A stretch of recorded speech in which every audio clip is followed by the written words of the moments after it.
Okay, well, if we're ready to roll, let's roll. All right. This is the Talsorian Games Seminar. What we're going to be doing today is talk a little bit about what we are and who we are, what we're up to these days, and then we're going to take your questions. If they're not too embarrassing, we might even answer them. Maybe. Okay, so as part of our Talsorian Games, at First to Blame starts with me. My name is Mike Pondsmith. I am the founder of this group of crazy monkeys. There's a saying in Poland, not my circus, not my monkeys. This is my circus. So we publish a whole lot of very strange things, including a game called Cyberpunk, which occasionally some of you may have heard of. We also publish a game called Witcher. So I am Cody Pondsmith, son of Mike Pondsmith, general manager of our Talsorian Games, and lead designer on the Witcher tabletop role-playing game. And also known as the pretty boy of Talsorian. Yes. I am the heir apparent, actually. Oh. Once you finish teaching me, I will poison you. Oh, I was hoping for a knife in the back at least. No, poison. Poison, it'll leave a I pretty picked up a corpse. knife. It'll leave a pretty corpse. Anyway. Not my corpse, that's for sure. So, Last but not least, I want to throw it over to the man many of you have likely interfaced with on the web, our social media face. Hi, I'm Jay Gray. I'm the media ambassador for our Talsorian Games. I'm not related to anyone else in the company, which means I'm pretty sure I'm safe until I upset people. And then please tell my wife where the body is so she can bury it properly. I've already got the quick one picked out and the bathtub. Actually, on a side note, Jay is one of our cadre of Jays. We actually have several different Jays, so many that we actually in the company have to give them nicknames. He's Jay Gray. We don't even know how we did it. We weren't planning to do it, but we have Jay Gray, Jay Kovach, Jay Libby, and like at least 4 other Jays that work with us every once in a while. There's James, which we said he wasn't brave enough to become a full Jay. We brought poor James Hutt into our writing staff recently, and we said there's literally one thing that you cannot do while working for us. You will be James for the rest of your life. If you even attempt to be Jay, we're just going to shut you down. Yes, it, man. We'll lock you in that back room back there at Tal. Way back there. So, our Talsorian does a number of very, very strange things. Over the years, we've been around for about 34 years. And I've been 34 years in this man and dog, which didn't make any sense. But at any rate, we go from the gamut from really, really dark future stuff, which is cyberpunk, all the way to incredibly silly, which is teenagers in outer space. I ended up becoming a game designer when many, many years ago I went to a convention for the first time to see my hero, Steve Jackson, the only other man with a voice deeper than mine in gaming. And I said, I'm standing there, Mr. Jackson, this is my hero, Steve is my hero. Mr. Jackson, what's it like to be a game designer? And he said, without missing a beat, it's a lot like being a science fiction writer, except you don't get the groovies. So I've been waiting for 34 years to see some groupies. Has not happened. Still no groupies. Yeah, doggone it. Just had to get married, have a kid. So basically, the world thanks you. So the upshot, yeah, but if I had groupies, I could have a lot of kids. Let's not. Yeah, okay. You don't want to have another sister? I'm your son, please. Let's keep moving. Yeah, all right. So the upshot is that we're going to talk a bit about what we're doing with the various slides. And one reason is that Talsorian is going through a big high-speed renaissance. And part of that came about because we made some new friends in Poland. And their names are CDPR Red, CD Project Red, for you Americans out there who have the sense to not be able to speak Polish. And CD Project Red is interesting because they called us up about 6 years ago, and they said, "Hi, we'd like to do Cyberpunk as a video game." This was, we should preface, this was of course before Witcher 2. Right. So we had these guys calling them. No, I was working at Microsoft, and my job was to go over to ex-Iron Curtain countries and check out their studios so we'd see whether we do their game as a publisher or not. So I've been in some pretty strange studios, And I mean, 15 guys all clustered around like 2 Apple IIes or something like that, And so as I said, I expected to get over there and find like 7 guys in a row with a goat. And I turned out the goat did program really well. So I get over there. They're not only really a cool, efficient operation and a really nice building, but in addition to being really slick, they're fans. So, and this goes back to another really great joke. My wife comes to me 10 years earlier, and she says, we've got some guys who want to do a Polish edition of Cyberpunk. And I'm like, Polish? Remember, the Iron Curtain is still up then, right? And I'm going, Polish. All right, well, that'll be 6 copies. Turns out that the CDPR guys were the guys who bought the 6 copies. And I met the guy who bought the 7th copy today. He's going, you changed my life. What, I help you like climb out from underneath the wall or something, right? So they were fans, which was great because for all the years that we've had this game optioned, we haven't had people who really love it like we love it, or like you hopefully love it. Oh. And they knew it. I walked in, like, oh, we're going to put Johnny Silverhand, and we're going to do this, we're going to do these things here. Oh, that definitely have to be it, And I'm going, these guys get it, all right.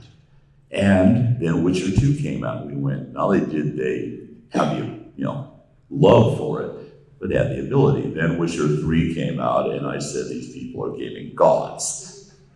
So we have had a long and really fascinating relationship because in addition, at the time, I was back again working in digital game design. I moonlight between both areas. And so, they brought me in, to the studio, and it kind of like started giving me the explanation, give the civilians in a video game studio, this is a computer, we make the game on it. And I'm going, what's your frame rate? How are you going to maintain that anyway? What's the lag time on it? So you can expect a little while, I just start running off and they're going, you know this? I go, yeah, that's what I do when I leave you. So as a result, I've been involved in a lot of areas, not just being creative, yes, that sucks or that's good, which I listen to, which is great, but also in looking at the technical, stuff and so forth. I don't code, but I can look at it and go, ooh, that works.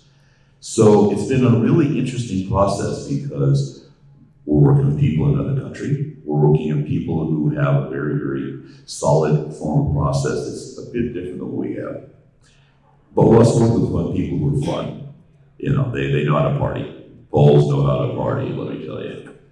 It's particularly interesting because for quite a while we would, it started out with just him, and then he started dragging me and Lisa along. And what would happen is we would I wasn't dragging. They said you should bring him over. We would go over to Poland, and we would get put up in inevitably a very, very fancy hotel. Oh yeah.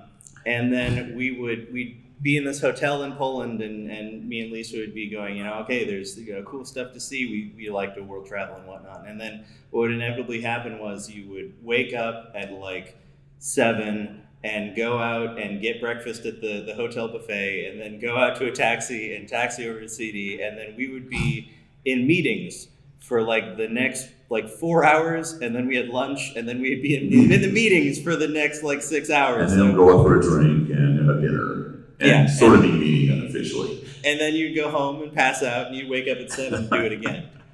And this got to be pretty amusing because at the time, Lisa was there as our business manager, so she's spending half her meetings having long negotiations about contracts and all the stuff that underlies a game design and development business that most of you guys are smart enough to avoid.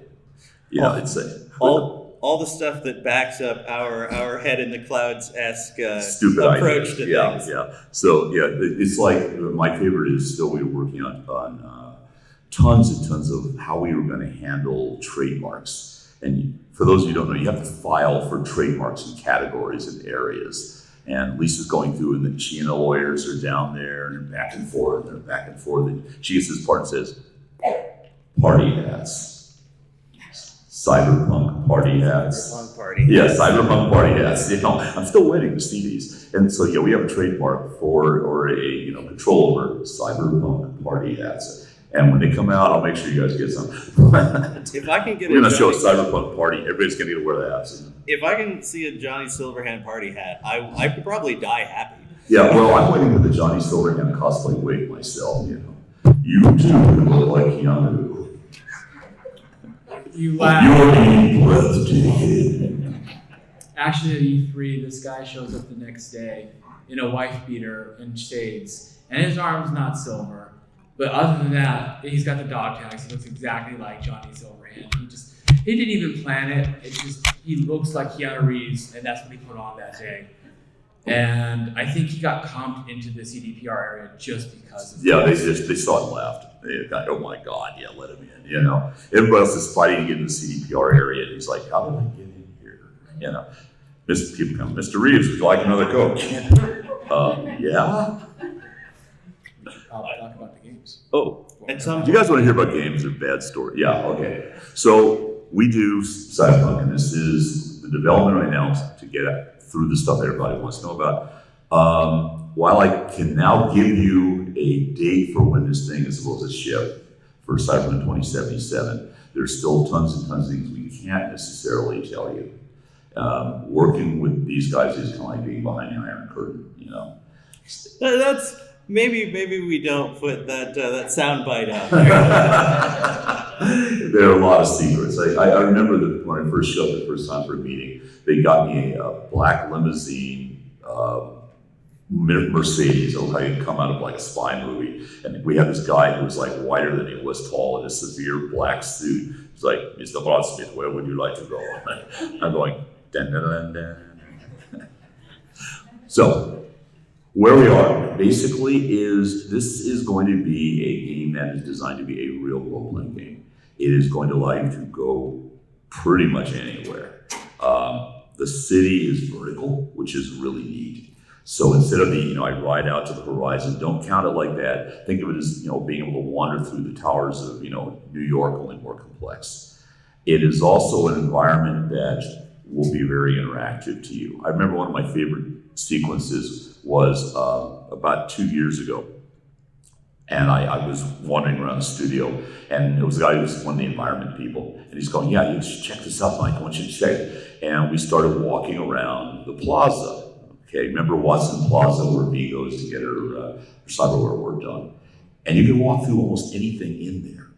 And I'm walking around, I'm waiting, he's going, Jackie's going to drive up in a minute and all that. So I'm waiting for Jackie, and this guy is talking next to me. And it's like those classic, you're on a street corner and somebody's saying something really interesting like, yeah, well, I buried the body underneath the, and you're kind of like, I don't want to look like I'm listening. So this guy's talking about he's had a fight with his girlfriend. My input's mad because she just sent in, and he's going on. And if I move further away, he's still talking, I can't hear it. So I'm like edging back to hear it. I don't want to interact with him, but I can hear this entire thing, and I don't know whether or not that might not be a mission. And I'm going, this is really cool. This is one of the reasons when people asked me why I was in favor of that first person view. That was it. So you could be sitting there and hear gossip around you and interact with it the way you would interact with stuff happening on a city street that you were in. And then decide whether you're going to help them bury the body or not. So what CD specializes in is making not just environments, but stories that have levels of complexity. And sometimes heroes not what they look like. Sometimes you find yourself sympathetic to people who should be the bad guy. And you will find a lot of things that speak to your personal thoughts. And that's one of the things I really like is it elicits your response to the world, not just the world acting upon you. So you guys are in for a real treat. And I can't wait. And it's been a long, strange trip, but worth it. Now we should talk about our games. This guy's like my minder, I was about to say, moving up to that, we should talk about Red. We should talk about Red. Absolutely. Leading to that, Cyberpunk Red, because it really, weirdly enough, was not named after CD Projekt Red. I actually named the game long before this, and it was, at the time, named after the red ink I used in it, but that was another story. So here's what happens. When you're a GM, and you've been GMing for a while, and I'm kind of a GM to a whole lot of people out there, you have to find a way to keep your world fresh. After a while, they beat up the big bad, they move through all the low-level bosses, you gotta do something. So we blew up the world. And effectively, it was kind of an interesting trick because what we wanted to do was design a collapse that would get rid of or take a lot of the really cool stuff out of people's hands and have them find it again, or use it different ways to make it more of an adventure than just the mean streets. So the Fourth Corporate War is about how two massive corporations that are literally the scale of small countries fight a war, and because their technologies are so advanced, one-man solo armies, with bioengineered parts, tanks that fly, you name it. They're dropping orbital artillery on each other. What happens in that world? How does it affect things? And about midway through, I realized this really amazing thing about how our own world works, which is we have a really distributed world, particularly technologically. This phone is made up of components that came from all over the world. And were assembled from places. There's gallium from Africa. There's bits that were built in Japan. There were other bits that came together in China, et cetera, et cetera, et cetera. And when you break those chains, the world starts to fall apart. So Cyberpunk Red became a story about what happens when the world falls apart. Not entirely, but enough to be a kind of a different cyberpunk world. It's a world in which the technology is there, but you can't just go down to the store and buy it anymore. You can't, hey, I'll go down to Militech, I'll go pick up a new rifle today. No, instead, you start getting your fixer up, and your fixer knows about a container ship that came in, and there's a rumor that there are large caliber handguns from the Chinese army that are in one of those containers, but we're not sure which. So your fixer's gonna go down, you're gonna get a bunch of people together and figure out which container. There's no manifest, and when you finally find something you think is the right container, it's booby-trapped with about 5 different layers of black ice. And your netrunner has to figure out how to get into it, and you open it up and you go, oh, these aren't handguns. They're Skittles. All right, we can make money. We made a world that is in transition so that you as players could do more in that world. Nomads do more than just drive now. Nomads are now the transportation gods of this world. So they are people who know where to find it or get it there. Think of them as a cross between pirates and smugglers. So they have a lot more impact both in and out of the city. Corporations after the war got the living daylight beat out of them, and even the ones that weren't involved ended up having to pick a side, or they got caught in the middle of it. So as a exec, which used to be corporate for you old 2020 players, as an exec, you have a situation of your corporation isn't all powerful anymore. It's maybe pretty powerful, but you have to do a lot more of the stuff on the ground. So you get to lead a black op. You get to figure out how you're going to take out the guys who are, almost operating as though they are part of a mob group, and you're almost a mobster, a legal mobster theoretically. Each group has new ways of looking at things that are still very uniquely cyberpunk, but the idea was to give everybody a lot more options. So what we're doing is we're also integrating CP Red in with what's happening with CP 2077. So when we began this whole process, Seb and I and a bunch of the guys on the original story team sat around for, about a week? Right about. Yeah, we're in this almost windowless conference room down in a hotel, and we're going, so we have a whiteboard, what are we going to do with this thing?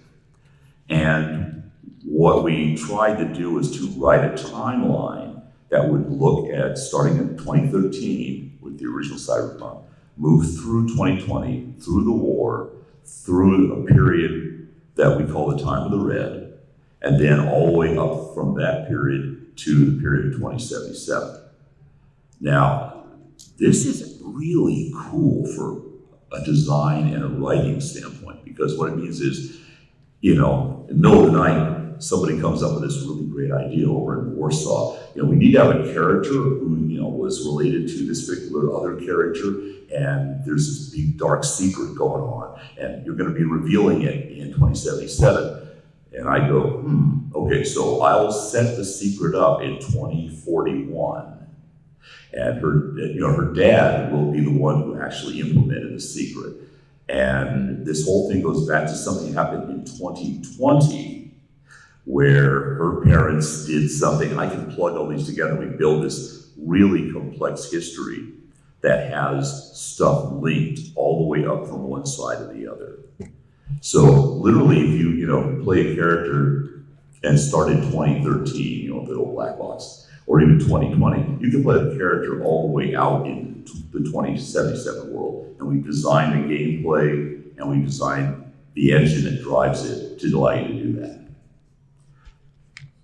So 2077 is cool, but Red, I think, is really cool because it basically allows you guys to harness it to your imagination and do some really cool things with it. Anything you want to add into this? Well, I think we should probably first, because this will be up on YouTube at some point, we should probably mention that all the things that you came up with the whole character thing is stuff that you came up with for this instance. Okay. We don't promise anything he said is actually in the game. There are examples of things that could be in the game. Yeah, it's true. I'm still amazed at people like, well, I'll say something really dumb and then they go, Mike said this. And I'm like, no, that was a joke, man. We've done a deep dive on Red. I think actually it would be rather interesting. Just a poll of hands. Who here is already familiar with our product and knows Cyberpunk and Witcher and the like? Okay, wanted to make sure we didn't have anybody who was going, wait, what are they talking about? I'm in the wrong seminar. What's this? Yeah. So in addition to doing the new Cyberpunk stuff and bringing that into line, we're also doing a lot of new stuff with our other exciting line, Witcher. And I'll set precedence by saying this man over here is the Witcher dude. I am lead designer on The Witcher, and I've been kind of shepherding its development, as it were. We released the core book for The Witcher TRPG last year at GenCon to an amazing reception. It was really, really heartwarming to see that book get so loved by the community. It spent a really, really long time working on it, and a lot of blood, sweat, and tears went into it. They never stop. I walk into the office and the main Witcher crew are all I'm just bleeding and sweating and crying the whole time. Yeah. It's terrible. By the way, do be careful. Possibly use Clorox. The blood, sweat, and tears may actually be in your books. Yeah, I tell ya. Yeah, it's fascinating because Witcher is one of those projects that particularly Cody and Lisa fell in love with it. I'm not a big fantasy guy myself. I want my, dark future or science fiction. But they fell in love with the poetry of the books, and the style, and the fact that it's a very dark fantasy. And it is really cool, but I don't really have, I think, the chops to really get that one. But this crew, they get it. By the time that we got approached about doing the Witcher TRPG, I think I had finished playing Witcher 2 by that point. I was going back to play it again because it didn't get an ending that I liked. I made bad choices, but at least you did it in computer instead of in life. He became a game designer professionally, Mike. Yeah, that is a bad choice. Yeah, okay. But I just finished with that. Lisa had started reading the books. I had started reading some of the books, and we were hooked on it. To this day, Witcher 2 remains, I think, the only game I've ever played through twice, all the way to the end. And I really, really love Andrzej Sapkowski's Witcher novels. So me and Lisa really jumped headfirst into it, and spent a truly ridiculous amount of time putting that book together. And we're very excited for sort of where we're moving as we go forward. We just this year released Lords and Lands, which is the GM screen for Witcher. Which, because I kind of felt weird about just selling a standalone GM screen, has a small pamphlet of sort of new information for players, a new profession, a new race, some weapons and gear, just as a little bonus for picking up the GM screen. And I am at the moment deep in work on a Witcher's Journal, which is going to be the first bestiary for the Witcher setting, which is going to introduce a bunch of new monsters, including some fan favorites. For those of you out there who've played the video games, the Pesta will be making an appearance, botchlings, which were particularly fun to try and stat. some other great ones that have been shown in the past, rot fiends, bulvors, things like that. Some monsters that have been mentioned but never really shown, even in the books. We have, for instance, the fearsome Wendigo of the northern mountains. The art for that is amazing. It is really coming together very, very nicely. I don't know if Jay is going to let me put up any teaser art, but that actually is up to another Jay. yeah, that is up to our art director Jay. Yes. The other Jay. You have to pick your J's carefully. Yeah, one of the fascinating things is that you should also tell the other thing about the journal. The other thing about the journal is that I like to often create products with and it's sort of an internal narrative. I think that writing in character makes the writing fun. A lot of people have mentioned that reading through the various quotes from Brandon and Rodolph in Witcher, the core book, has been a lot of fun. So the Witcher's journal has this internal fiction that it is sourced from the journals of a Witcher from hundreds and hundreds of years ago, from some of the late 900s, the period just about right after Witchers were created for the first time, when monsters were still extremely prevalent, when they were just all over the place, when you could probably, see a Witcher as a more reasonable thing. You might be traveling and see a Witcher traveling alongside you, or you might go into a town. You might see more than one Witcher every, decade, because there are more of them. This is before they have been betrayed and their keeps have been destroyed, and Basically, it's the old Republic of Witcher. In a way, yes, it is. It is the Knights of the Old Republic of Witcher. But then they were betrayed by a knight named Count. Actually, the Witchers are betrayed by basically everyone everywhere. But Did not make friends. We're going to have a lot of internal fiction around the Witcher that these journals have been sourced from, where we're really looking to not only give sort of a view into Witchers that we have never seen before, a view into Witchers as they were first created. I've spent some time going through and kind of figuring out how the first trials likely went, what training a Witcher was like when you didn't have a standardized form of training Witchers, what it's like to go through mutation processes that have not been standardized yet.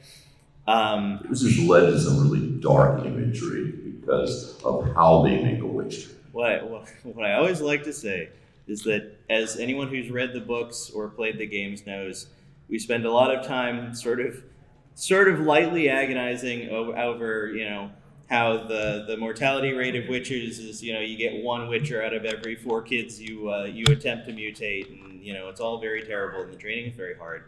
But we very rarely sit down and contemplate the image of a handful of rogue mages in an abandoned castle in the mountains with a slowly dwindling number of war orphans and a slowly growing ramshackle graveyard. It's a pretty grim thought, but we're also going to, with some of our descriptive writing, some of the writing describing hunts that this Witcher went on, we're going to actually try to show sort of more of the world that this Witcher was operating in, more of this kind of, we've dubbed it sort of the golden age of Witchers. The time when a Witcher could walk into a village and maybe not get spit on. A time when there were enough Witchers and they were common enough and there was enough of a monster problem that people didn't necessarily want to have them around, but they accepted their existence. The time when being a Witcher was almost more of a normal thing. And in fact, to be honest, almost an honorable thing, because we have Witchers in that time period who were knights and so forth, right? We have Witchers, we will, it's a bit of a spoiler, but we'll be talking about this probably later. And Jay can throw something at me if I'm saying too much. We're going to be taking probably a bit more of focus on the Griffin School of Witchers, a lesser known school of Witchers who are the only Witchers who kind of believe in what they're doing. Witchers who they have not gone the route of the cats or the vipers, where they've kind of become mercenaries and assassins for hire, killing because that's what they know how to do. They are largely somewhat moralistic. They believe that they have been made into Witchers for a reason, and that they have a purpose, which is killing monsters and protecting, mankind. That doesn't mean that they're all great people, but unlike many others, they're not just doing this because they don't have a choice. They're doing this because they actually kind of believe this is why all of these horrible things were done to them. And I'm quite interested to sort of dive into that and really talk about that setting. We're actually very curious to see the response and the reaction, because I personally have been very interested in perhaps doing more alternate setting information for The Witcher, based in this golden age of Witchers. And the one that I probably won't get to deal with, but we'll talk about it depending on how Witcher's Journal goes, which is the time right after the conjunction of the spheres. Or when it all goes to hell. Where the relatively peaceful elves and dwarves and halflings and gnomes and Bran and Bobowak suddenly have a bunch of humans, a bunch of monsters, and a bunch of magic that they don't entirely understand. So what we're saying here is, if you want a bright, sunny game, go play Cyberpunk. Yeah. We were beginning to actually get a reputation for doing really, really dark and ominous things, which is sooner or later on, we're going to probably bring things like Teenagers from Outer Space out, and, actually it's still in print, but maybe do some more stuff with that. We need a break, but for the foreseeable next year or so, we're pretty much doing a lot of Witcher and a lot of Cyberpunk, because there's a lot of story to catch up on. The other one we're looking at maybe beyond that year is Mekton. Mekton, we ended up having to put Mekton 0 on hold, because when I started working on it, I didn't think I would be flying halfway around the world on a regular basis, or getting up at 6 in the morning to talk to people who are leaving the office at 9 in their time zone, and working out all the various things we had to do for the video game. So I wasn't going to basically be able to turn in a good project, and I want you guys to get something solid. But I will tell you this, one of the design elements that's strongest in Mekton and is present in 0 when it finally gets released is we're taking a different look at how people deal with giant robots. We're building a world where giant robots are not necessarily all that super special, where they are available to a wide variety of people who then use them for a lot of strange things, everything from mecha sports to mecha cowboys to what inspired me on 0, what got me going on it again, was at one point driving around and I see an entire bunch of construction guys, and they're putting a telephone pole in the ground. There's like 7 huge machines trying to do this. Got a machine to turn things, got a machine to do that. And I said, if there were Mektons, then you'd have 2 guys walking in with their mecha and the telephone pole on its shoulder. And one of them would dig a hole with a shovel, and the other one would be standing there looking bored with the telephone pole leaning on his giant shoulder, and eventually he'd pick it up, grunt, they'd drop it in, they'd stomp around the pole with their gigantic feet, and then the form would yell, "What belly, you can get over here, finish the next pole," and they go dig another hole. The cool part about it is how people actually, in a world where you have a 30-foot tall analog of yourself, deal with the world. My other image is one from the book. It's a housewife in a 4-seater mecha, glass top because it's family, and she has 2 kids in the back who are fighting over something and screaming, and she's got groceries in the back seat, and she's trying to stop them from fighting, and at the same time trying to keep an eye on the cop who's standing 30 feet below her in the street with a ticket book, writing her ticket, and a sign on the bottom of the street says, "No mecha parking here." In a world where you have, I parked my giant robot, or the kid comes in, 10 years later and goes, "Mom, Dad, can I take the C key?" "Yeah, I'll be back." "Wait, we didn't disarm the weapons."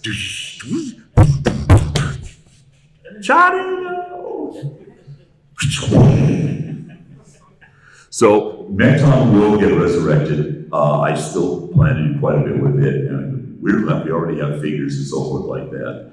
And speaking of figures, we're going to be doing, we're bringing a line of Cyberpunk figures with our partners over at Monster Fight Club. I was hoping to do it together. Monster Fight Club, right? Okay, you gotta give me some warning there. 1, 2, 3. Monster Fight Club. Okay, got it.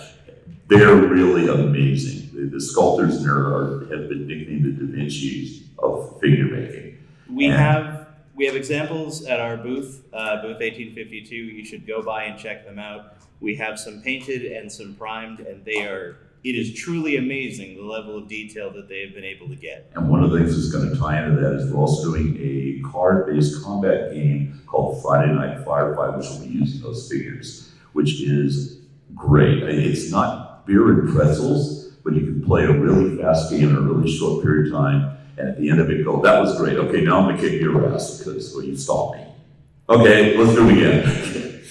So we have a lot of projects that internest with each other, and the idea is to just build out our worlds, particularly what we're doing in Witcher, what we're doing in Cyberpunk, so that you guys have a lot of places to play, a lot of things to do. So now, Questions? your turn. For the illustrations in Journal and Witcher, there are going to be fresh illustrations from the sound of it, correct? Some of the illustrations for some of the monsters will be referenced from Gwent. We have, I think we have 3 or 4 images that will be fresh new images, including an image it's 3 or 4 of the monsters. Of the monsters. We have a bunch of others, including one that if my social media manager allows me, I can show people. Yeah. Show you. After the con, we'll have to all huddle around my phone, but hey, it's beautiful art. And we will be doing the cover will be a beautiful piece of art of our Witcher, and we will be doing a chapter piece, new art, and of the 11 hunt stories. Each of those will be individually illustrated, so there will be quite a bit of new art in the book. Yeah, one of the interesting things we've had is that CD Projekt has been really good about helping us out with art. In fact, they've been insistent on it. And so there are a lot of times when we are working with the Gwent art. But there are other times when, for example, the cover with the original Witcher book, and we said, we'll use this piece of art that you guys have done and all that. And he said, no, wait, we'll make you an old new one. And they went out and made this one of a kind, piece of art of Geralt killing. What was it he's taking out? It's Geralt standing over a catacan. It's either a catacan or an Ekimara. They're really similar. Expert, man. So they like doing it, like coming up with stuff and sending it to us and going, we want you to do it like this because we think it's going to be really awesome. And they're usually right. Our trick has been getting people of that caliber, but we've been extremely lucky. Our art director, Jay Kovacs, one of the other Jays, is really, really good at finding artists worldwide who just do some spectacular art, both for Witcher on that line and also all the cyberpunk art you guys have probably seen, which is really cool. So we had some more hands. Yeah. Let's go there, and then there, and then there. Okay, also, regarding the Witcher, you talked about showcasing some monsters that haven't really been described before. So I was wondering if you who you're working with to kind of get information on that, like the authors and CD Projekt themselves. We have been working with CD Projekt. I can tell you the ones that the two ones that we're talking about we have 2 that have. One that has never been depicted in the games, but is in the books. The Knocker. That one is great. So that's actually a piece of art I have to show people, which we worked off of its description from the books and sort of taking inspirations from some fan art to then sort of work with an artist to kind of depict it as best we could. The specific one that we have that has not been depicted anywhere is the Wendigo. It was mentioned once in the video games in an offhanded dialogue piece, but I found it so fascinating, and I'm kind of curious as to how one would integrate a very much not Eastern European myth into a very heavily Eastern European setting. Yeah. And so we have kind of gone through, and it was actually a very interesting process to basically go through and kind of figure out what it should look like based on kind of the act. Luckily, the Wendigo has actual mythos. So we pulled some from the actual mythos. We pulled some from sort of what the understanded sort of the I suppose sort of culturally what people think of when you mention the Wendigo, and referencing sort of back, and we tried to reach out to CD to get their input on it and whatnot. We're kind of gonna send what we've got over to them and see how they feel about it and whatnot. We get to experiment as much as they do. Yeah, there's quite a lot of experimentation that goes into that. Next. So, given we're nearly living in 2020, Yeah. what do you think you got the most right, and what do you think where the world has surpassed your expectations? We've moved a little faster than I thought in terms of things like cybernetics and so forth like that. And that explosion of technology has actually been happening within the last 6 years. And one of the biggest places that it's been pushed on has been 3D printing. If you think about it now, it used to be prostheses were difficult to get at best, were clunky at really best. And now you can literally exchange files to literally make arm for your kid who was born without a hand, that sort of thing. In fact, in Red, we profile several people in real life who actually are what we call the Cyber Six. And they actually were born and used prostheses that look like they walked right out of the game. And so we'll be talking, they're actually characters now within that world setting, so we kind of show the real and the unreal. Also in Red, we have a whole bunch of small sections called 2020 is Closer Than You Think, in which I talk about things that are going on now that would have been cyberpunk. In the last couple of years, I've met people, for example, who do actually fill in the gap of Arasaka as corporate armies outside the United States for corporations and stuff like that. Weapons systems, all kinds of medical advances. What has kind of made me worry about things is that we're seeing kind of a collapse of equity between rich, poor, in government, out government, and so forth. And when you get that, in the worst cases, the tumbrils roll, and you have Louis the, is it 14? Don't give me a history thing right now. Louis the 14th. That's Right. Louis the 14th. At any rate, you end up with basically French Revolution bad times. And we have kind of closed that gap before by the fact that the technology we have is ubiquitous, so that we have cool stuff even when we don't have enough food. I'll leave you with that image of, I was in Rio a bunch of years back, and I remember I was standing there, and in Rio, the favela, which are the slums, are up on the hills. And then, I was down the kind of nice area in the bars, hanging out. And I looked up, and the favela are made out of packing cases and this ubiquitous orange brick. So we're talking shacks, or even sub-shacks, many of them without running water. But they had jury-rigged power, and you could see TVs and sat dishes all through the favela.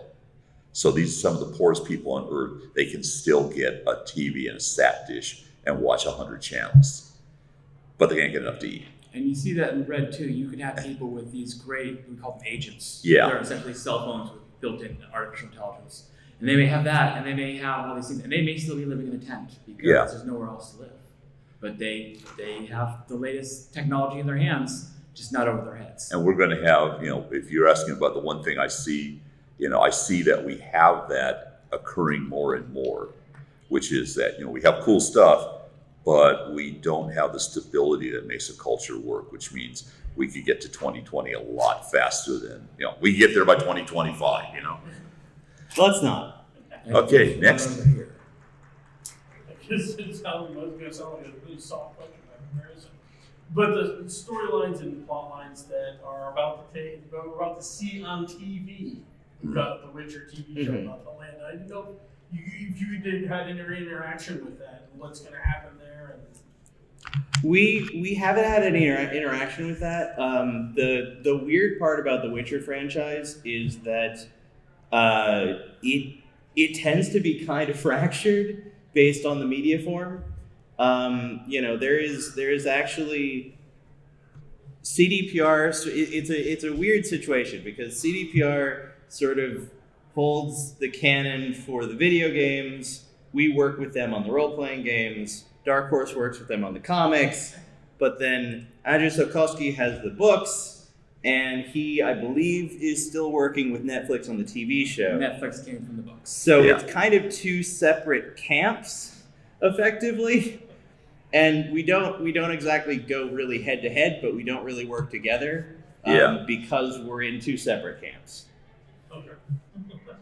But we hope that the TV show does Oh, well. yeah. And if you like a TV show, you know exactly where you can get a role-playing game where you can play the things in the TV show out. And because it is based on the books, and CD has changed very little from the books, and we have changed very little from CD, and we went out of our way to take as much canon from the books as possible. I anticipate that just about anything that you would see in the TV show will likely carry over very well into the TRPG. Anyone else? As you are people who have worked in both the video game industry and the tabletop industry, what do you see are good things to know game design wise through both to work in those spaces? Hey, I actually used to teach video game and game design at one college level. So I've had that question before, and what is important is what is presented. As I used to explain to students, everything that you see in a paper game is exposed. It's like being able to look at the engine of your car going at full speed and saying, oh, I think I'll tinker with this a little bit, piston's gone down. Where a video game swallows all that and makes it invisible. It's actually a highly relevant Witcher story when you finish. Yeah, so it makes it invisible. And what you have to understand as you design is that those are the limitations and the strengths of that game. A role-playing game, if you have a storyline that leads people through it, is boring because the strength of the role-playing game is that half of the story comes from what the players do. But in a video game, having that kind of super freedom is a disaster because, assets may not match up, timing may not match up. You are doing a different kind of exposure of the information.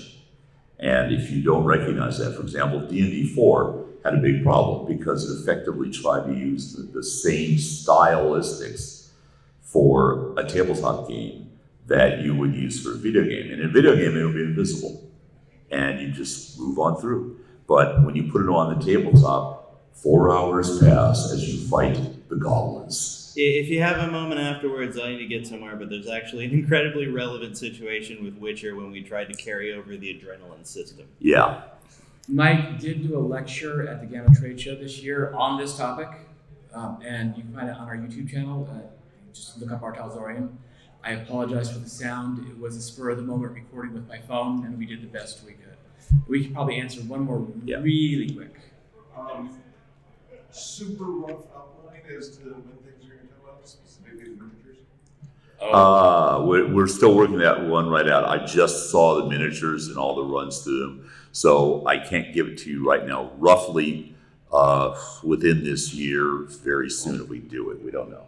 We don't know. We don't really know. We don't really know. Yeah, We don't. Our product timeline right now is when it's ready. Yeah, unfortunately, a lot of it is that we have to both coordinate with what we're doing and also with licensees and licensors. So really can't. But I'm more likely to say as soon as I can, but they're reality based. Let me run down what we are working on so we can go over that and then we'll say goodbye. We have the Jumpstart kit and there's a gentleman in a purple shirt. Can you hold it up so everyone can see it? This is a starter box for Cyberpunk Red. Everything you need to play the game. If you've seen a D&D starter box, it's a lot like that, pre-gen characters and so forth. That is, we're gonna have a very limited supply at our booth tomorrow morning. We'll get it in stores as soon as we can afterwards. It's available on drive-through now. We have the GM screen and that Cody talked about, Lords and Lands, that's out. You can get it at our booth all day, today and tomorrow, and it's also available digital, and it's gonna go in stores pretty much right away, I believe. Pretty much. The screen did show up then? Yes. The screen Yes. showed The up. screen has showed up. Okay. It We wasn't are- there. I wasn't there. Yeah, we had a bit of a nervous moment. Yeah. We're working on the core rulebook for Red, and as Mike said, that's not just us. We've got to work with that CDPR, and so that gives us a not schedule for when it's going to be released. When it's ready. Q4, you're thinking? Witcher's Journal is probably going to be Q4. I'm going to get right back to working on it the minute I get back from here. He means that quite literally. Yeah, literally. Which, by the way, don't do that. We're doing it. I'm going back and just saying We'll also Red. have We'll also have Book of Tales, which is a an adventure collection sometime early next year, hopefully. We have the miniature work with Monster Fight Club, and that's Monster Fight Club's to announce in terms of release, but I know they're eager to get it out. Yeah. We are working on the Friday Night Firefight. That is still in progress. And Q Workshop is putting out Cyberpunk full polyhedral sets for those of you who want to take your Cyberpunk into other games. And we are told that there will be a limited supply tomorrow, and I am sure that they will have them available online from their web store as well. And that's all we've announced so far. Yep. Well, we have. Black Chrome. Black Chrome, right. Black Chrome is a compilation. For those of you who are familiar with the series, we have compiled Chromebooks, which are things that you can buy, services, stuff you can, encounter, so forth. What we're doing with Black Chrome is quite a bit different. It will have all the elements of a Chromebook, but it is set up so that it also is framed to tell you about the world and how you get things, who owns things, how stuff is pirated, stolen, smuggled, et cetera, et cetera. A large part of it is about the how you got it and where you get more of it. And now with that, we got to say goodbye and leave the room for whoever's coming in after us. Yep, they're going to run us out. They're staring at us now. Thank you very much, everyone.